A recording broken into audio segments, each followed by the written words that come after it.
Hi, I'm Stu. Welcome to Shower Thoughts. Rogue One, a Star Wars story. It is a period of civil war. Rebel spaceships striking from a hidden base have won their first victory against the evil Galactic Empire. During the battle, Rebel spies managed to steal secret plans to the Empire's ultimate weapon, the Death Star, an armored battle station with enough power to destroy an entire planet. Or is this a bad time to mention spoiler alert? I think this is also an important time to say that I myself I'm a huge Star Wars fan, but I'm not one of those huge Star Wars fans. I like it. I've seen all the movies a lot of times. I cannot name everybody in the cantina scene, nor do I wish to. That crawl to the original Star Wars is all the exposition we had that introduced us into the world of Hope would become. Rogue One is the story that takes place within that crawl. Kind of a beautiful thing.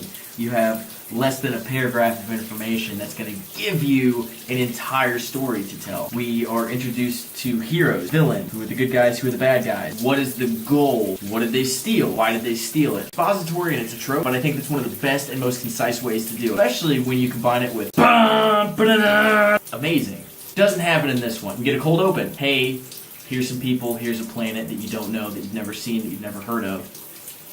We open with Hannibal Lecter and his family trying to raise a farm on some planet somewhere. We get a sense of, say, unprepared preparedness. They know that the bad guys are coming, but they're not sure when, and you'd think that they'd have a better plan for when it happens. We're also continuing the theme of really bad child abandonment issues within the entire Star Wars universe. There is no such thing as CPS in this galaxy, but I guess when you had this entire cult that you were just sending your kids to because they were told that they had magical powers, you kind of learn not to get too attached. So after we see these events transpire in which Mads Mikkelsen gets pulled away, his wife gets killed, and his daughter is hiding under a rock, Rogue One pops up on screen. Completely not Star Wars, but I guess that's sort of the point, and I've been struggling with this one a little bit. It's not called Star Wars Rogue One, it's Rogue One, a Star Wars story. But it feels weird.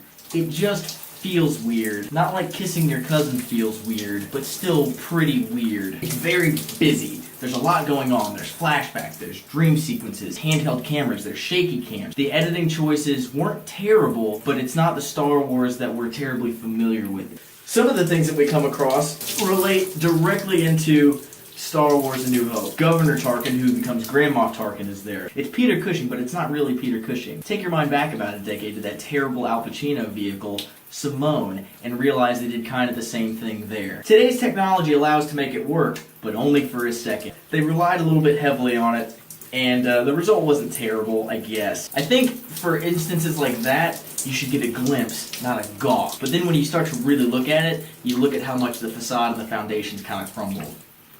Solid performances all around, with a big shout out to Alan Tudyk once again, proving that he's the best robot out there. Hey, do you guys like Vader? Vader's in this one, not Hayden Christensen. Thank God. We find out that Vader lives in a fish tank at the base of Mount Doom. Vader's pretty fucking cool in this, you guys. You always get a sense in the movies that Vader's this big badass and he's always built up, but you don't understand why. And then suddenly, boom! Lightsaber fight in a hallway and he's kicking ass left, right, and center. You know what else Vader likes to do? Dad joke. I understand that the extended universe really built up Vader's personality, but I don't know if punning was one of those things he liked to do. He drops a pun about choking a dude to death. It's pretty fucking brutal. One of the themes I picked up throughout this entire thing is one man's terrorist is another man's freedom fighter. And we understand that we're on the side of the rebels, but this does a really good job of humanizing and villainizing all the different aspects that take place within a civil war. Civilians are going to die. People are going to do some things that they regret for a cause that they might not fully understand. And then when that cause is totally threatened, who am I and why did I do those things? So I can understand and I can definitely sympathize and empathize, having been in some of those situations myself. It's fantastic that they addressed it. Another theme that I picked up on is beating your enemy with your enemy, both literally and figuratively. Literally, at one point, we see a robot beat a stormtrooper with another stormtrooper, and we see a Star Destroyer and a shield generator destroyed with another Star Destroyer. Fucking cool! The score throughout was pretty good, but it wasn't John Williams, and that leaves me wanting. It's not that it wasn't Star Wars, it's just that, again, it felt off. It's like when you're growing up and you're talking about Star Wars, but you didn't actually see Star Wars yet, and your third grade buddies definitely did, and they're explaining all these things to you, and you're building a mental image, and then when you finally sit down and watch it, you're like, oh, that was pretty close. Not exactly, though. The characters are pretty good. You've got the girl who's searching for her father, her meaning in life, and this insane war after having her entire life stripped away. You've got a rebel captain who has devoted everything he has into this cause, and he can't separate himself from it, even when he's doing these terrible things for it. You've got your Zetoichi Force believer, who's the trope of the wise Asian man. You've got your heavy gunner. You've got your defector looking for his salvation. This whole thing is about finding your path, and then realizing that we all end up in the same place. Blown up on a beach. Not quite, but theirs does. Act 3, the final fight, is fucking amazing. This is one of the best battle scenes I've seen in any genre. In Rebel Force, Trojan horses themselves into the planet where all the plans are stored. Can I make a point here to say that any fat nerd can make Stormtrooper armor? Why can't the Rebel Alliance make Stormtrooper armor? And there's a little bit of sneaky beaky, like then when that final battle kicks off, holy shit does it kick off. I'm talking Space Apocalypse Now, Saving Private Raybano. Yeah.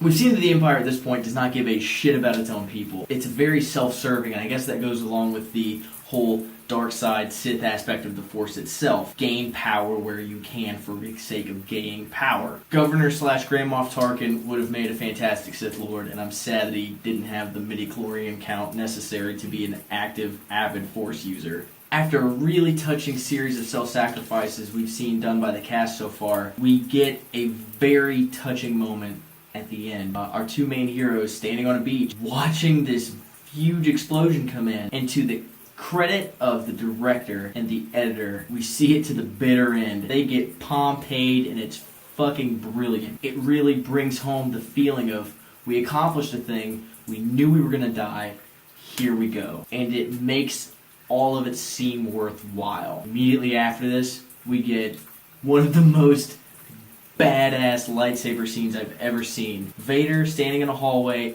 cutting dudes down left, right, and center, and we watch the MacGuffin pass hand to hand until it comes to Leia. And initially, we only see her from behind. Kind of similar to this, which again would have been a completely fine, valid, and great way to film her. But then we see her face. They Moff Tarkined her, and it is this way too close, way too long CGI mask, and we didn't need it. One of the last shots we see is her ship escaping. Boom, A New Hope. One of the biggest problems I had with this movie was callbacks. Unnecessary fan service. We see 3PO and R2-D2 for no reason. We see Pignose and his buddy for no reason. A system away from Tatooine. Did I mention the Vader pun? Fucking Vader puns, man. All in all, I thought it was great. It's not Star Wars, but it's Star Wars-esque. Go see it. I'm Stu, and this is my shower thought on Rogue One, the Star Wars story. May the Force be with you.